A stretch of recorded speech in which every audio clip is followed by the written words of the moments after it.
Ce département est situé dans le sud-ouest du Congo et est bordé par les départements du Poul et de la Bouanza au sud, par le département du Yari à l'ouest. Il fait frontière à l'est avec le Gabon. La Likoumou couvre plus de 2/3 de la superficie du massif du Chaillu et doit son nom à la rivière Likoumou. Quelle est la superficie de cette région? La superficie de cette région est de 20 952 000 km² et compte les districts suivants: Sibiti, Mayeye, Komono, Bambama et Zanaga. Notons que son chef-lieu est Sibiti. Je tiens à vous dire, mes chères exploratrices, que cette région dispose d'un capital naturel varié, de vastes étendues de terres cultivables qui lui confèrent une vocation agricole, d'abondantes ressources en eau, un couvert forestier qui apporte l'humus indispensable à la fertilisation des sols et un sous-sol qui renferme des métaux de la transition énergétique, tels que les polymétaux et le fer. À cet héritage s'ajoute un capital humain riche de sa jeunesse et un patrimoine culturel riche de ses savoir-faire et de ses traditions. Quelles sont les premières populations de cette région? Les peuples autochtones sont les premiers occupants de la forêt de la Likoumou où se mélangent diverses communautés. Les Téké constituent le groupe ethnique le plus important numériquement. Combien d'ethnies forment cette région?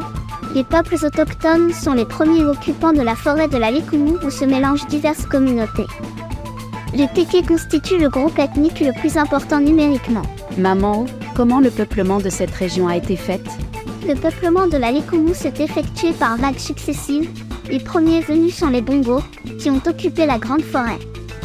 Ils ont été rejoints, au cours des siècles, par des populations bantoues, formées de deux grands groupes, les Téké et les Kongos.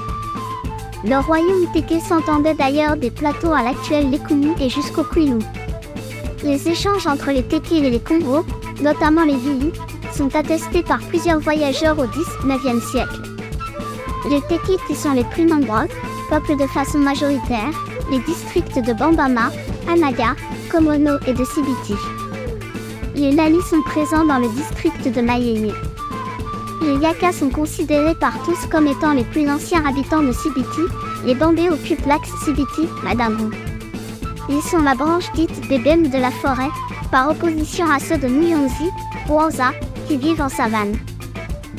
Que est le savoir-faire de cette région? La pêche, la cueillette, la chasse et l'agriculture traditionnelle sont des savoir-faire ancestraux qui se perpétuent dans le département. Bien que les Bantous partagent avec les peuples autochtones l'univers forestier de la Likoumou, nul ne connaît la forêt mieux que les Bongos. Je vous laisse découvrir le reste de la région par vous-même, afin que vous puissiez faire votre propre idée de cette belle culture. La colonisation n'a pas raté cette région et dire que cette région contient beau de mystères. C'était vraiment très émouvant de découvrir cette région.